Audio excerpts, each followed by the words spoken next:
So, good afternoon, everybody, and thank you for joining us for this seminar. I see that some people are still connecting, but I think we can start.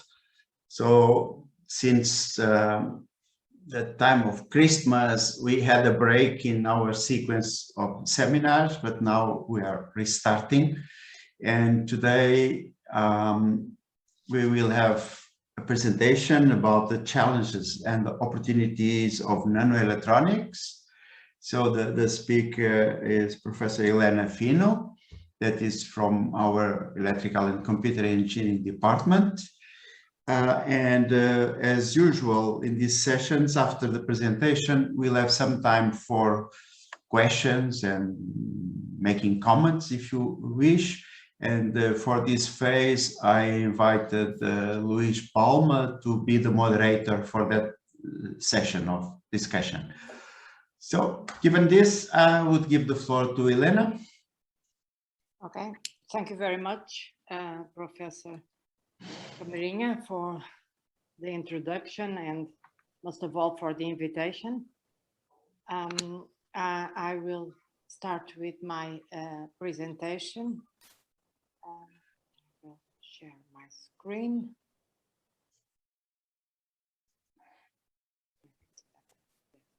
Wait, okay. So I think you are now. Yes. Having my screen. My presentation, the outline of my presentation, it will be a brief presentation, so we'll have plenty of time for discussions. I would like to invite you to interrupt me whenever you think you need some kind of further explanation. So the outline, I will make a very brief introduction on the evolution from micro to nanoelectronics, since some of you are not from this field. As we are talking about the challenges of nanoelectronics to cyber physical systems, I will make a very brief introduction to cyber physical systems, and that will pave the way for electing the what is offered, which are the needs and which are some of the challenges. Of course, I cannot, I would never be able to talk about all of them, of course. I will focus mainly on challenges regarding the needs for modeling the nanoelectronic devices, some of them, of course. To make things more clear, I will present two working examples, and finally I will, as usual, drive some conclusions. So when we talk about nanoelectronics, what do we really mean? As we know, the dimensions of devices has been shrinking terribly, mostly since the 1990 years, and it came from what we call a technology node of 250 nanometer to 7 nanometer. We usually call nanoelectronics when it is below 100 nanometer. So I would say that around 2004 we began with nanoelectronic. In the beginning, this has to do with the pitch, that is something that is related to the layout of the devices, and it's more or less directly related to the size of the gate of the transistors. In actual technologies, it is not anymore related to that for reasons that we can see, but it's more a marketing name. TSMC announced that we would have available a technology of 3 nanometers not last year, the year before last year, and so also Samsung expected that. As we are having ever smaller devices, we can also have larger bandwidth, and we can have more complex functions using much more devices in each component. So we can have a lot of opportunities for applications of these devices. So there is a wider range of application of nanoelectronics in our way of living. This has passed the way to the development of cyber physical systems, which are characterized by the integration of computation, communication, control, mechanical, electrical, and chemical processes. These systems, they gather information for different sources, and they manage to work on this information, and they are feeding information to other physical systems. So we can imagine that they have a big influence in large areas such as manufacturing, water distribution systems, transportation, healthcare, smart buildings, among others. And what we really know is that the innovation in this system relies on development of many disciplines, but one of the most important of them, I should say, is nanoelectronics. So what we know is that cyber physical systems have faced a huge development supported by the evolution of nanoelectronics. On the other hand, nanoelectronics has faced a demand for ever increased evolution from those cyber physical systems. So I should say that each of these areas feeds each other and fuels the development of each other. On one side, the cyber physical systems, they involve networks of interconnected physical objects, such as computers, mobile phones, sensors, actuators, wearable devices, energy systems, and they are continuously sensing and computing. So we call for an increasing demand for these devices and circuits. So we can see that there is a big advance in nanoelectronic devices based on nanotechnology evolution that will, on the other hand, fuel the development of other physical systems. So this is, we keep on having an evolution from both parts, and both parts claim for the other, for each other. So what are the main challenges? We already know, new technology nodes for initially only for those transistors we were more used to using them, and we have faced an evolution not only at the level of some of the materials composing these transistors, but also on the level of the topology of these transistors. MOSFETs are no longer those devices we were used to work with, and we learned from basic electronics courses.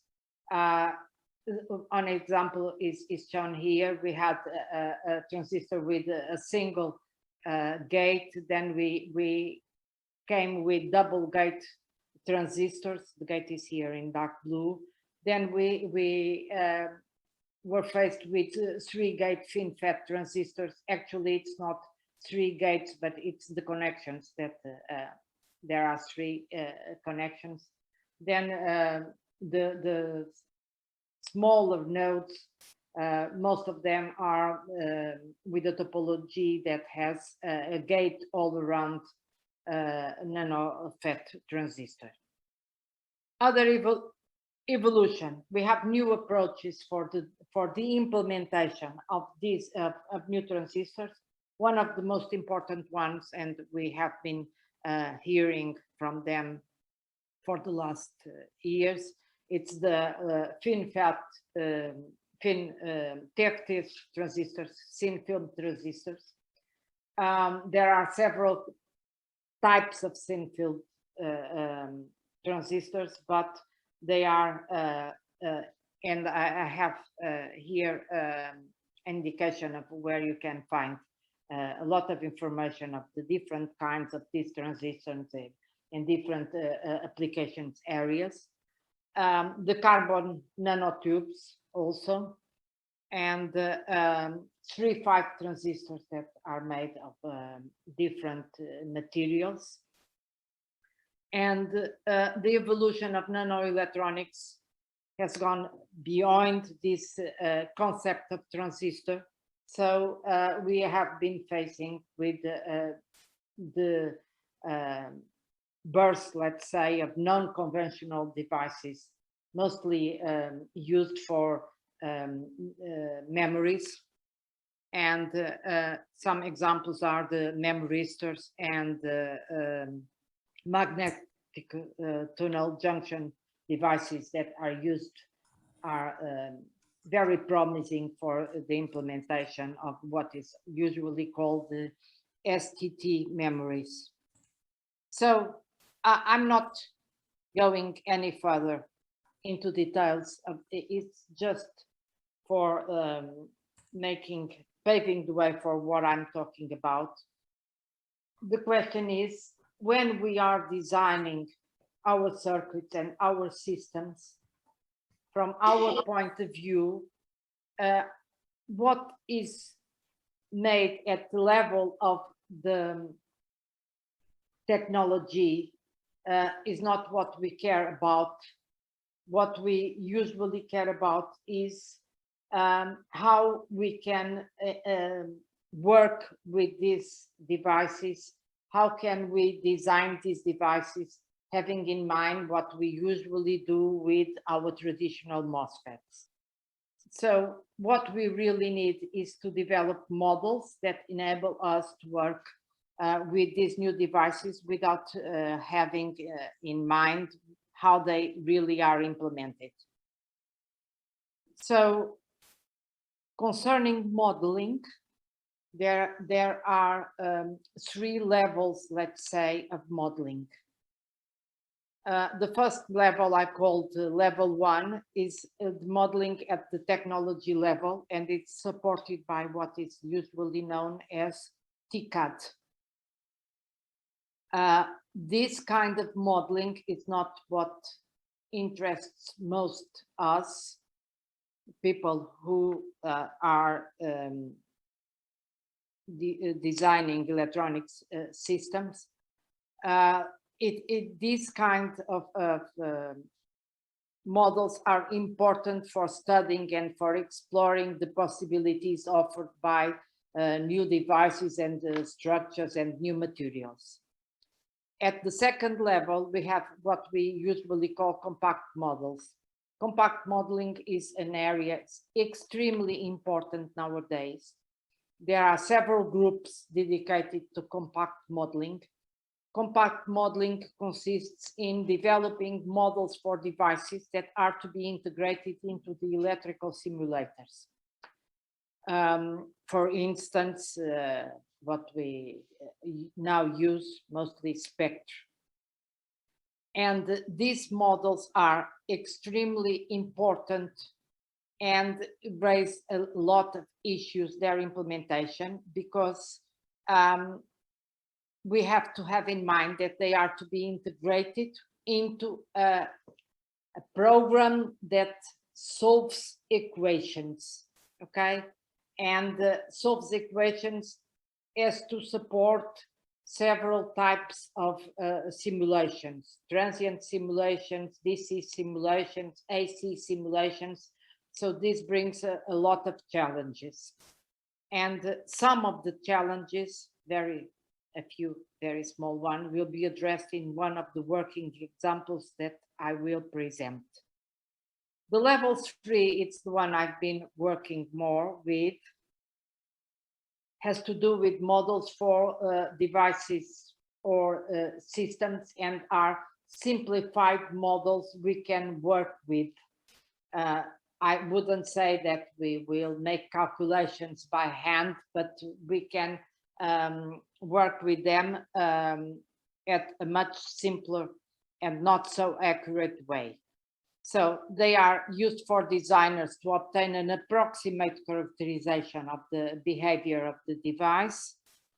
And they support the generation of approximate solutions that will be further tuned by electrical simulators. And I will then explain why they are needed. And another example that I will show has to do with the challenges of defining this kind of models. So just to enter into a little bit more detail, level 1, TCAD, they are based on the structure of the multiple materials that the devices are made of, and they really consider all the physics and physics properties of materials. I would say that our colleagues from material science deal with this. They are supported by specific environments that are called TCAD, for instance, Centaurus. The problem is that they are based on the solution of equations that are very time consuming, because they are equations that involve complex numerical calculus. So they take they are extremely time consuming, so they are not useful when we are designing circuits. This is the reason why we need level 2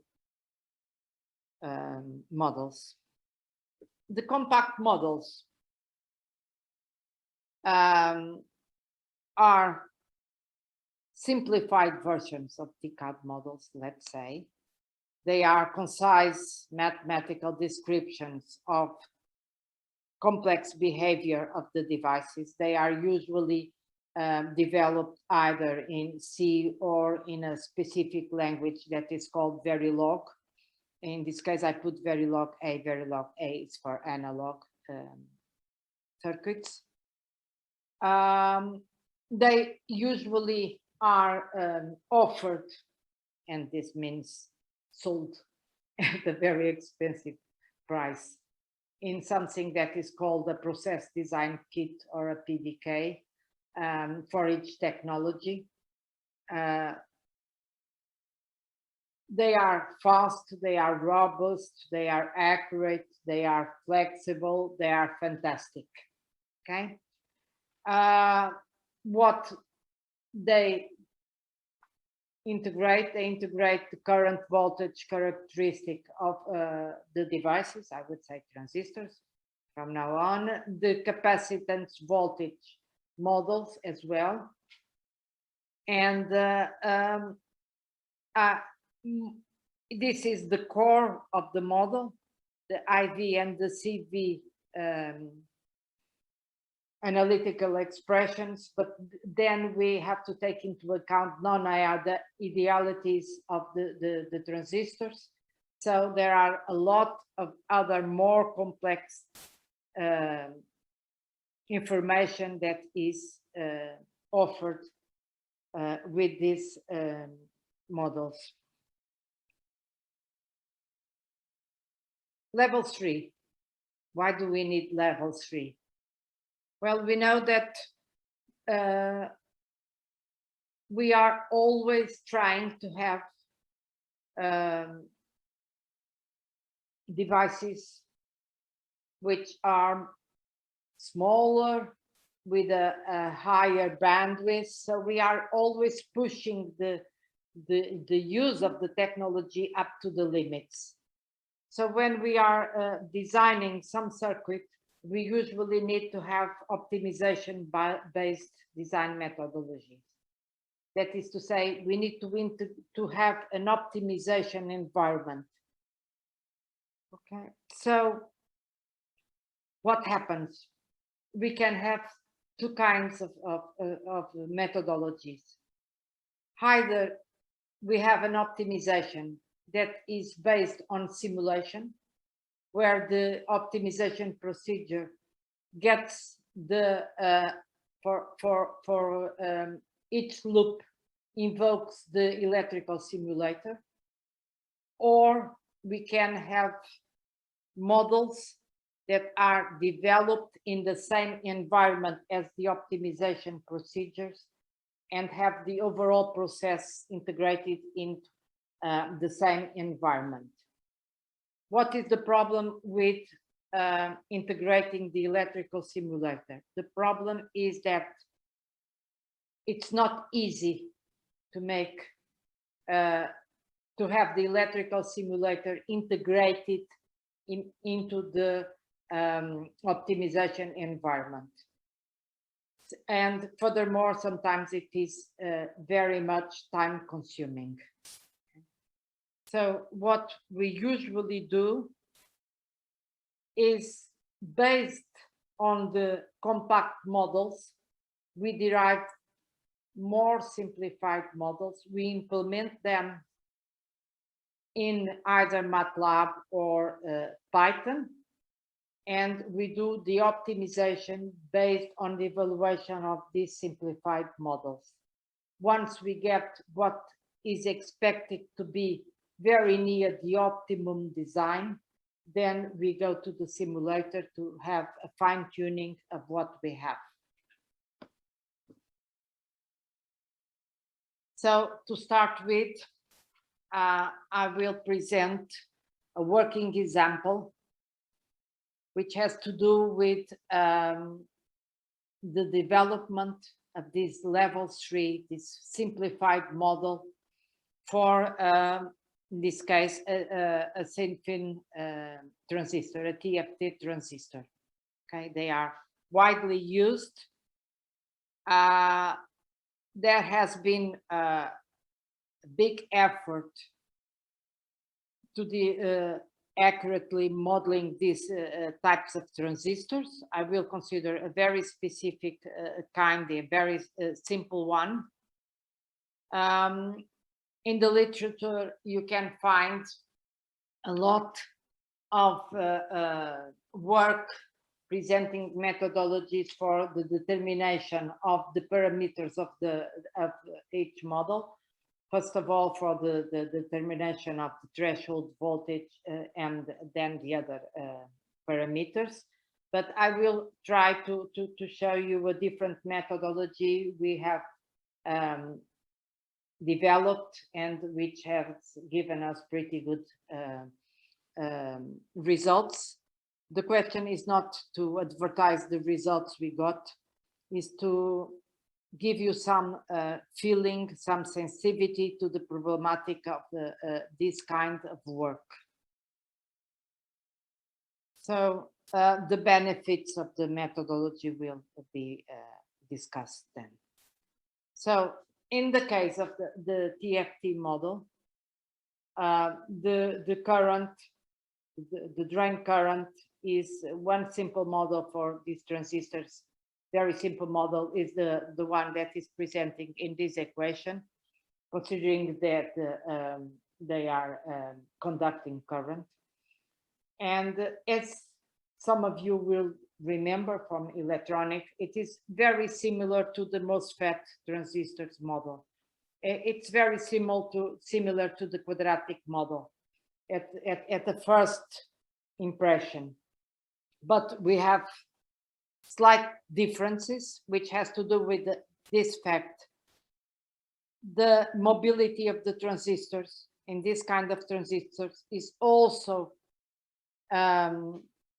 dependent on the gate to source voltage. and the difference between the linear and the saturation region depends on another parameter which we don't have in the MOSFET transistors. Okay, so working with these definitions that we have here, I will go a little bit more fast because it is not that important. We can integrate this and come to this equation we have here. And from this, I will call this a K, and we'll call this parameter an M. So if you try to remember what we have with MOSFET transistors in saturation, it's very similar to this equation, where instead of having an M, we have a factor of 2. So what is our problem if we want to use this model? Our problem is that we can have characteristics of the transistor, and we want to evaluate the value for K, for M, and for VT, and for alpha. And how can we do this? Well, we can have a bunch of points, a lot of points, put it into an optimization loop, and try to make some curve fitting, okay? But this is not a very good idea, okay? Because we have limitations on the values that these parameters may take, that may take sense, or may make sense, or may not make sense. So we have to know something about what we are working with so that we may guide our optimization methodology to get to the problems, to solve the problem we have in hands. So, and furthermore, we still have another question which has to do with modulation of the channel. So it's not a good idea to try to find all the parameters at the same time. We'll get to pretty bad results, I can tell you. We have tried it and it's pretty bad. So what we do, we manipulate the equation, try to isolate some of the parameters, get analytical expressions for this manipulation of equations, and try to get some of the parameters in a sequential way. So what can be done is to do this in 2 steps. In one, we consider only the saturation region, and the other we will consider the linear region. And for this equation, we are going to manipulate it so that we can isolate parameters. And one of the things we may do is start by evaluating the threshold voltage and this value M that we have here, and I will then explain how. Then we may evaluate lambda if we isolate it, and then we will come to the value of K. Then from the linear regime, what we know is if we already know K, VT, M, and lambda, we only need to get alpha. And that will be the last step about this methodology. So to obtain VT and M, what we did was to consider the ratio between this current and the derivative of this current, the GM of the transistor. If we do that, we get to this expression we have here. So we are able to have an expression that depends only on VT and on M. In the literature, there is another way of evaluating VT, which has to do with the second derivative of the current, but in the linear region. We have implemented both of them, and we will check which one is better. I will show you. For lambda, we consider the output characteristic of the transistor. We may consider 2 points and make some fitting, and we get this value of lambda. And for K, we just have to fit the transfer characteristic of the transistor. For the transistor for termination of the parameter alpha, we make a fitting again. So just to show how we did it. So what we have the characteristic of the transistor, ID over GM. It's 2 vectors, very simple. We obtain the derivative using numerical derivative. We make the ratio of the current against GM, and we get something similar to what is here illustrated in blue. You can see that these points here are pretty bad, and I will try to explain the reasons for them to be pretty bad. But in this region here, it behaves very well. So as I told you before, the equations we had were only for those voltages which are above the threshold voltage when the transistor is conducting. So what we need to fit what we have, here is to consider only those points which are relative to the transistor conducting, which we can see very well that they are here. Okay.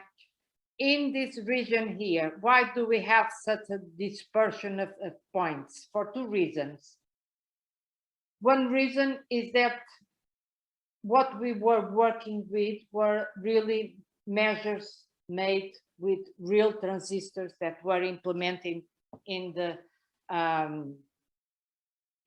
our Department of Material Science. And as they told us, they have problems when they are making measurements with very small values of voltages. Furthermore, we are making numerical differentiations, and this introduces noise as well on the calculations. Anyway, we have to fit the equation we had to this region. Most of the points are here. Here we considered it as being 0. So we did it. We made some fitting against these points that we have here, as I explained. And this was made in Python, just to show you how easy it is to make this, because it seems complex, but it's very, very easy. What we did, we developed a numerical differentiation with this procedure here, this function. It's easy to understand. We calculate the ratio, and we use an optimization function of Python that is called curve fit. It's just making fitting to curves. The only problem is we had to be careful that we had different definitions. So we use the piecewise definition for this equation. That is what is here. Okay, I may show you this implementation in Python, and you will see that this is made in a question of, I wouldn't say 1 second. So this is very easy to be made. So once we get VT and M, we try to apply the other approximation that we also had the characteristics in the linear region. We made the second derivative, we plot it, and we got what is shown here. So we can see there is really a maximum here. Okay, but as we will see, this has to do with the step for obtaining the measures. So there is a big, there may be a big error here. Furthermore, we are making a second derivative. So if one derivative, we introduce noise, with second derivative, we are introducing more noise. So we will see that this is not so accurate as what we had. So which results we had? We made this for 3 transistors with different dimensions. They are not, they can be considered nanoelectronics because it's It's less than 100 micron. But what we considered just for the first one, we computed the values of the several parameters, and we got these values that are shown here. Then we tried to validate this against the curves we had. And what we got is in the points here, you have the measures that we obtained. In green, it's our approximation, and in blue, it's the second methodology. In a linear representation, you would say it's 100% great.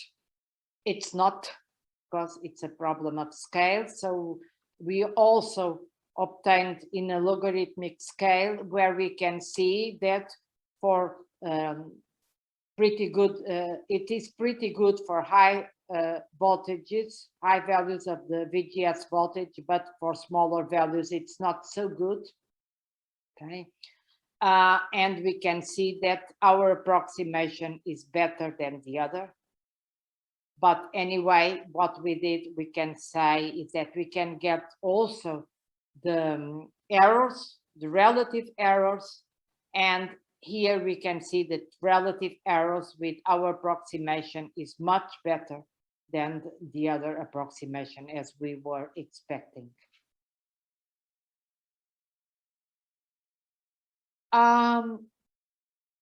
For a better visualization, we consider the generation of the characteristics of the transistor, of the output characteristics for several VGS.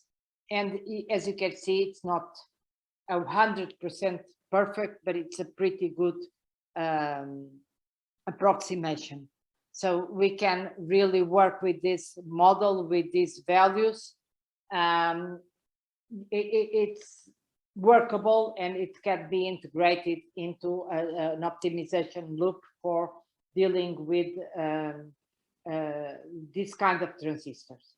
We have another problem here, but it has to do with the model. It doesn't have to do with the way we derive the parameters, is that, as you can see, the values of the parameters are sensitive to the dimensions of the transistors.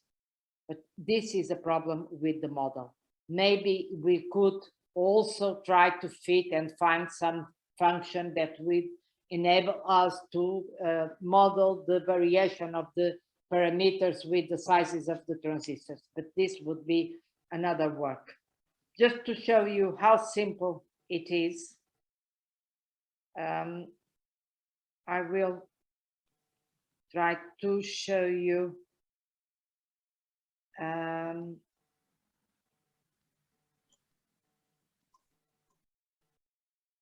how we did it with Python. So I think you are now seeing our environment in Python. I will clear all of this. So for obtaining all that I told you, what we had was some files with the characteristics of the transistor. We read this and we evaluate the parameters, and most of these lines are for plotting, but anyway, it's less than 200 lines of code. I will try to have it working. So as you see, I have the results now. So these are the values for the parameters and the several plottings I've been showing you during my presentation. It's here. So you can see it's almost in 1 or 2 seconds, and most of the time is for plotting. Okay.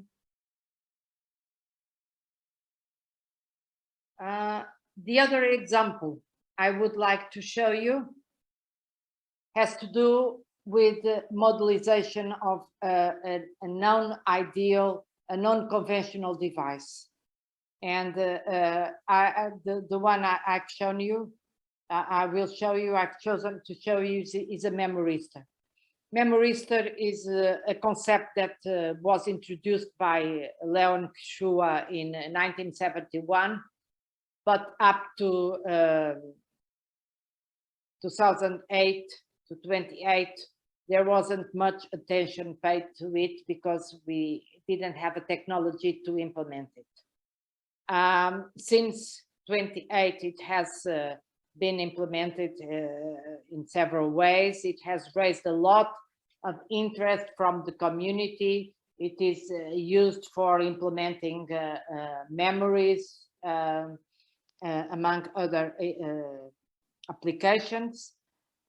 Just to make a brief introduction, it is fundamentally, it's a film of semiconductor that is divided into two regions, one that is highly doped and one that is not very highly doped. This one that is highly doped with shows a very low resistance. This one shows a very high resistance. And the question is that by applying current or voltage, it depends on whether they are controlled by current or by voltage, and this depends on the application. This boundary will move, and as the boundary moves, the value of the resistance will be varying, and so we have to be able to model this. What we know is that the voltage between the two terminals is given by this law, where the equivalent resistance has to do with this distance, and is given by this equation. It's the series of the highly doped resistance and the non-highly doped resistance. The problem here is that the value of this distance here depends on the charge that is being injected. So if it depends on the charge, for us to have a relation with the current, what we will have is an equation that, depends on the derivative of this distance here. So what we will have to solve is an equation that relates the voltage with the current through a derivative, okay? And the question, furthermore, we have a problem that we have to say that this W is limited to the size of the memristor. So we have to find a way of modeling this and saying that once it gets to this point, it will not go any further. So what we do is we apply a window function that is indicated here. So on overall, there have been many windows, 4 or 5 or 6 or 7, I would say, window functions. And there are some examples of window functions. One of the best ones is this modified Biolek function. The equation is this that you have here. And well, what is the big problem with this? The big problem is if we want to integrate, if we want to develop these models in MATLAB or in Python, it's very easy and it's straightforward. But if you want to implement them in Verilog and add it to an electrical simulator, you are going to have many problems. The first problem here is, for instance, the step function. The step function is not differentiable. So if it's not differentiable, it cannot be integrated into an electrical simulator. Okay. So you have to apply what is usually called a smoothing function that transforms a step function into one that is differentiable. Other problems. Well, when I implement this in MATLAB, well, derivative, it's easy. I can make a loop and use the Euler approximation. It's easy. Well, I say the value of x will be what we had plus the time step delta time times the derivative, and here is the derivative. Well, that's easy. But if you are in an electrical simulator, you cannot do this, because you can only do this if the step of the simulator doing the transient simulation is the same as the one that you considered here. Okay, so you will have big problems with this. So you cannot do it like this, or otherwise you will not be able to simulate a circuit that has memoristors within it and make the transient simulation of it. Okay. Furthermore, there are numerical errors that are introduced due to the higher or lower value of the time interval that you are considering. So one possible way of dealing with this is trying to emulate this behavior using Kirchhoff laws as a circuit and do it in Verilog. So what is proposed in the literature is making something like this, and if you apply the current law here, you are implementing this equation, and you may implement it as it is illustrated here in Verilog. It's just for illustration purposes. I'm not teaching Verilog here, but it's a simple code. And so we have implemented this and added to our design environment in Cadence. So a Verilog implementation of the device was implemented, and the symbol is here. And we have made a transient simulation, and we have considered two cases, one for soft switching for small values of voltage and for higher voltage applied, and we managed to get the behavior of the memorist according to what we were expecting. And so this really worked without convergence problems with our simulator. So just to conclude, cyber physical systems are here, are intelligent systems. They need a lot of effort from nanoelectronics to support them. I just focus the problem of modeling and more into transistors and non-conventional, but much more effort has to be spent on actuators and sensors, other areas. So, as I was saying, it depends very much on what we are developing at the nanoelectronic way. The evolution of nanoelectronics, we need traditional devices, new topologies, new materials, new unconventional devices. We need models for exploring the potentials of these devices, either at technological level, at compact level, at a device level. And I've tried to show some of the problematics of both compact level models and device models. And to conclude, I think we have innovative work to do for at least the next 100 years, at least. So thank you very much for your attention.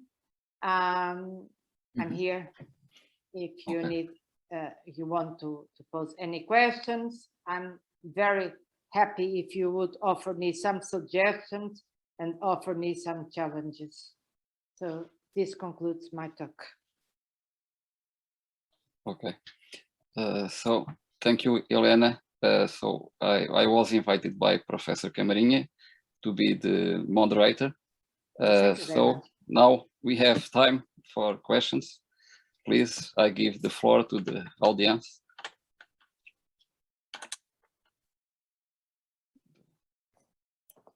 Yes, please, João Pedro. Okay, just lower my hand. So thank you. So good afternoon to everyone. First of all, thank you, Helena, to give a very clear overview and remembering us the importance of modeling. And without this modeling, it would be completely impossible to have the systems as complex as we have today. And thanks and thank you for that. I have one curiosity or advisor is in terms of optimization. From your experience, what can you say about that? Optimization? About optimization. Yes. What from your experience, what is the best way to do it using neural networks or genetic algorithms or other type of optimization? And a second question is probably I found it very interesting the way you do it, this simple modeling, for instance, applied for TFTs, but it can be applied for other devices. Yeah. And how can we use the same strategy to improve the model, for instance, to include dynamics behavior, for instance, including the parasitics, capacitances, etc. If you could also comment on that. Okay, sure. The first question, well, I really don't have a very big experience from my really using neural networks. I have an not direct experience from the work of Pedro Pereira. He used them for the optimization of the design of inductors, integrated inductors. From the general point of view, the question is that when you are using optimization with neural networks, you don't have you avoid problems of getting stuck into local minimums. Okay, so I haven't yet explored using neural networks for this kind of parameter extraction for transistors. Definitely is something we will do. And when I say we will, it means I will ask my students from the other course to do it, but I have to explore it first. Okay. The question is, and thank you very much for this question, because this is very important. What we have to do when we are working with this kind of optimization tools is that we have to have some knowledge about which are the values for the parameters that make sense. And so we introduce bounds on the variables. Okay. So we look for the, let's say, the local optimums that make sense. Okay. I don't know if this answers your question. Okay, it makes sense. Yeah. Okay, but definitely we will. I will try to explore using neural networks and whichever or particle swarm or other methodologies for optimization. But in this case, I'm not sure. In this case, it's good But probably the example I presented is not the best example for this, because we are doing a particular case of optimization that is curve fitting. Yeah. Okay. In the particular case, for instance, of optimizing an inductor, that is really important. Okay, because we are not doing curve fitting. What we are doing is trying to evaluate to determine, let's say, to find the geometric parameters that give you the best inductor. So it's not a local very good one, it's the best one. And in that case, I think it will be really, really important. The second case, the second question you posed is something I really would like to have to work on. And thank you very much for the suggestion. But the question is, for characterizing the parasitic capacitances, I need more measures from the transistors. I can imagine that. I think that's one of the biggest problems. Yeah. So I will probably talk to Pedro Barquinha and ask him for more measures, because the DC operating point, I cannot take. It really will be a nice challenge to do that. It's pretty important, but I would say that would be pretty important for developing a compact model, for a level 3 model. Okay, if you want to have a notion of the bandwidth that you can get, okay, it's important. But with the data I had, I cannot do it. But by the way, not for the case of TFT transistors, but for instance, for the case we are exploring some kind of a technology node that we don't have the PDK.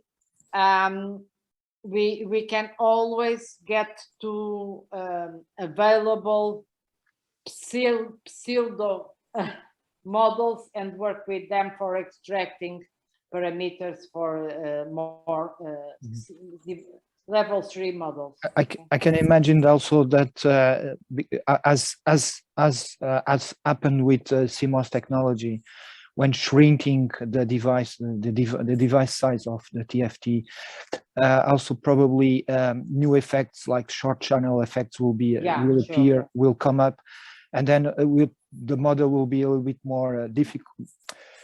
Yeah, but in that case, you have to simulate it really electrically. The problem is the interoperability of the simulator with the optimization tool. That is the big issue.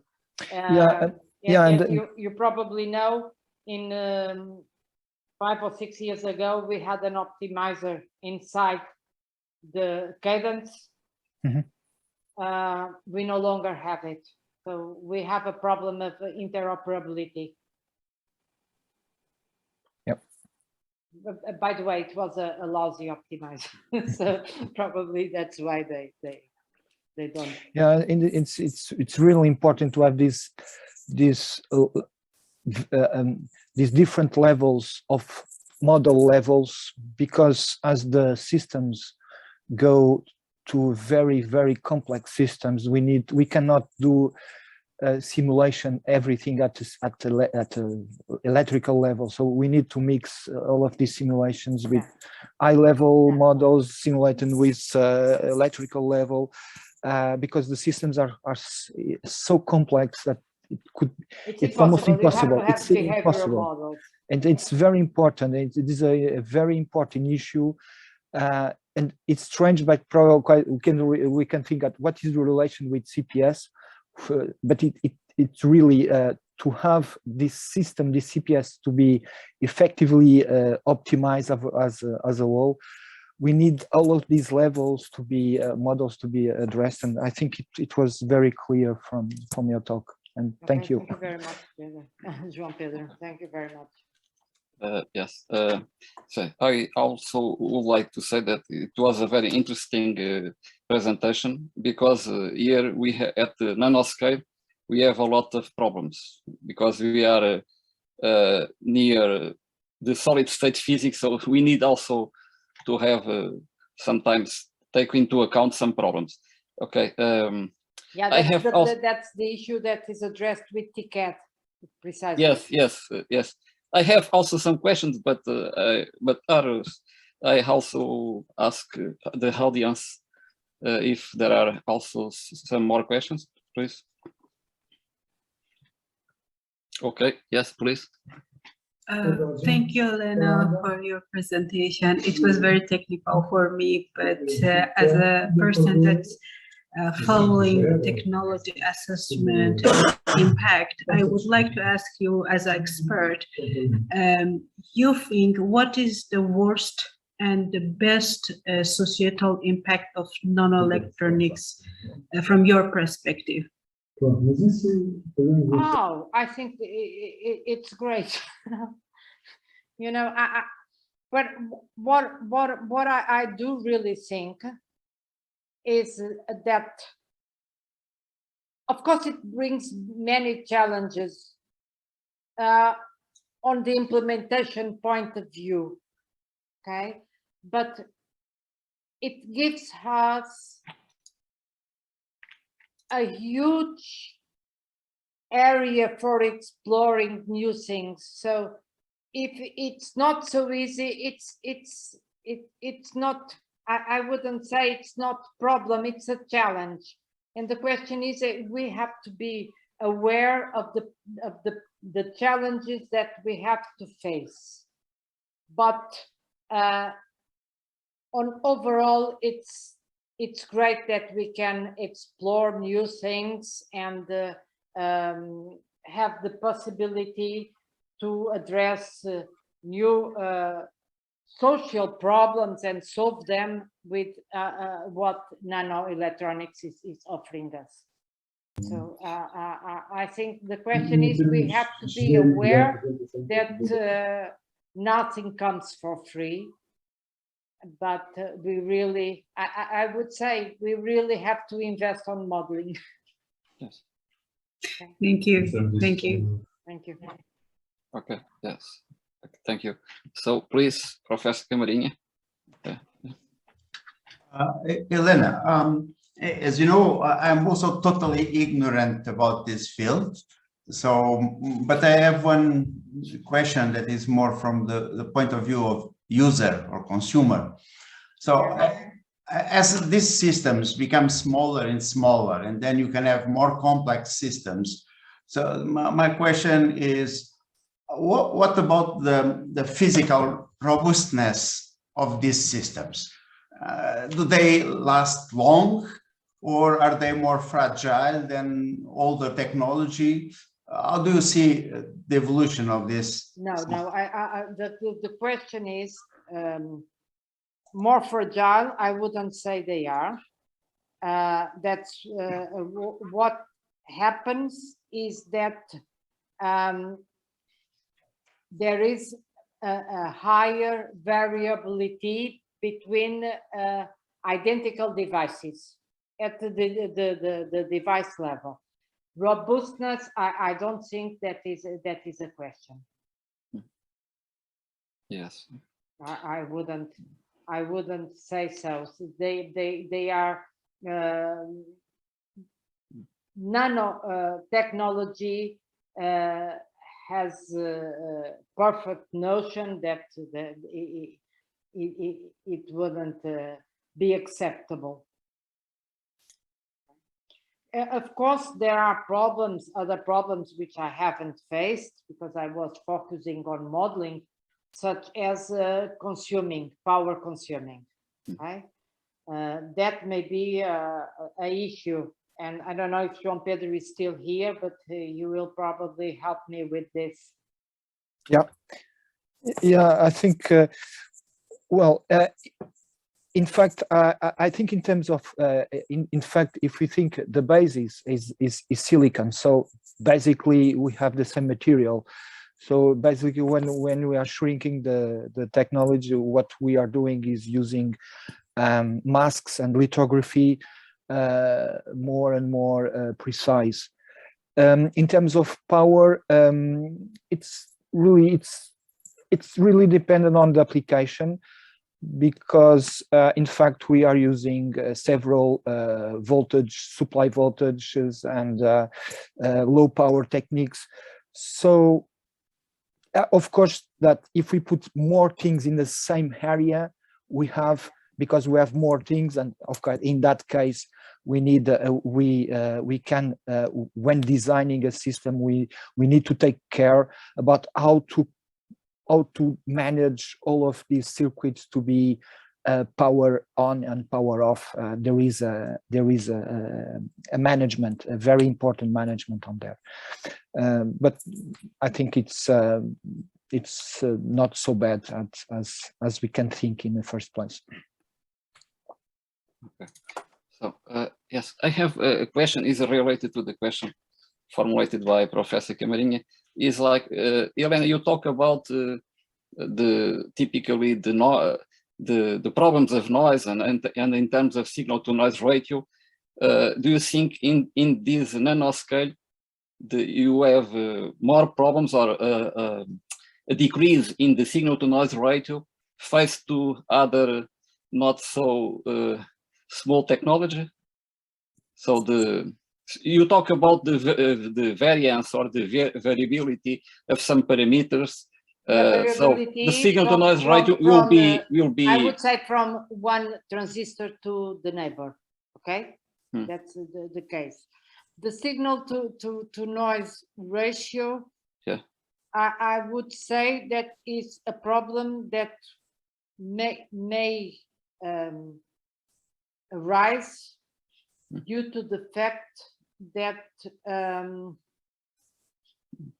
we are reducing the voltage that we are using for okay, yes, so for small voltage, yes, you have yes, more problems. Right. Yes. But of course we are always trying to have different solutions to cope with that. I think from the designer perspective. Okay, so in your opinion, sometimes if we implement like a logic that do not use very small voltage, we have a voltage. You cannot scale. do that. You cannot do that. Yes, yes, because but you raise. Yes, I am thinking like the power. You cannot do that. Yes. No, it is. I'm not expertise in this field, so I am only thinking about if you have like a minimum threshold. If you don't, you cannot. Yes, yes. But okay, I have another question about if you are talking about nanoelectronics. What do you think about the future in terms of the relation between nanoelectronics and also optoelectronics, and also, for example, nano sensors, etc.? Do you think this is an emergent? I think that it all comes from nanotechnology, and they have to learn to live together. Yes, this is the next great. Okay, because in my opinion, I think the future will be like we to have devices like optoelectronics device and optoelectronic computers, because it is only a visionary point of view, in my opinion. Probably, but I'm not 100% sure about that. You know. No, because sometimes what some people are talking and proposing is memoristor-based computer systems. So I wouldn't go for optoelectronic computers. Yes, because when we work with optics, we have problems of non-deterministic effects. I'm not an expert in optoelectronics, so I cannot. Yes. Yeah, I think this is a great challenge because the optical systems are not so deterministic. Well, I don't know. Compared to electronics, it's something that I should have time to yes. address. Yes. But up to now, I know nothing about optoelectronics. Yes. No, this is on. Okay. So I cannot. Okay. I Yes. have no knowledge at Okay. all to Yes. to No, this is foresee. only about what will be the future, okay, in your opinion, in terms of this. I don't know. Because, I really don't know. But as I tell you, it's not at all my area. Yes. I Yes. haven't been reading anything, any literature about optoelectronics. Yes. Yes. So I really cannot answer. Yes. you. Yes. Okay. So, okay. So more questions, please.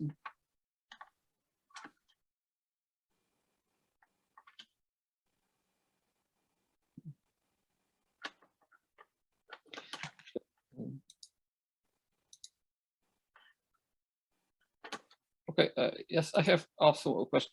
You talk about models. Do you think that, for example, at the nanoscale, we need to refine the models compared to the other technologies, not nanoscale? Yeah, of course, because you have different physical. So you think you should have like different variances associated with different parameters at the different scales, yes? Not only that, you have to have more parameters. More parameters, yes, to have more parameters to account for small sizes. Yes, because you can have more effects, interference, and also yes, more disturbance from the neighbors. Yes. Yeah. Yes. So it is a great challenge because we are almost at the physics level. And that brings another big problem. And not only at nanoscale, also at microscale. Depending on the sizes of the transistors, sometimes you have to have for the same technology, but depending on the length of the transistor and the weights of the transistor, you have the same model, but with different values of parameters. That is what is called the binning of the model. And what happens is that if you want to make an optimization, that is a problem because it's not a continuous model. You see? So that is another problem. Yes, yes. That is another challenge. No, it's not another problem. It's another challenge. Okay. Okay. Okay. Yes. More questions, please.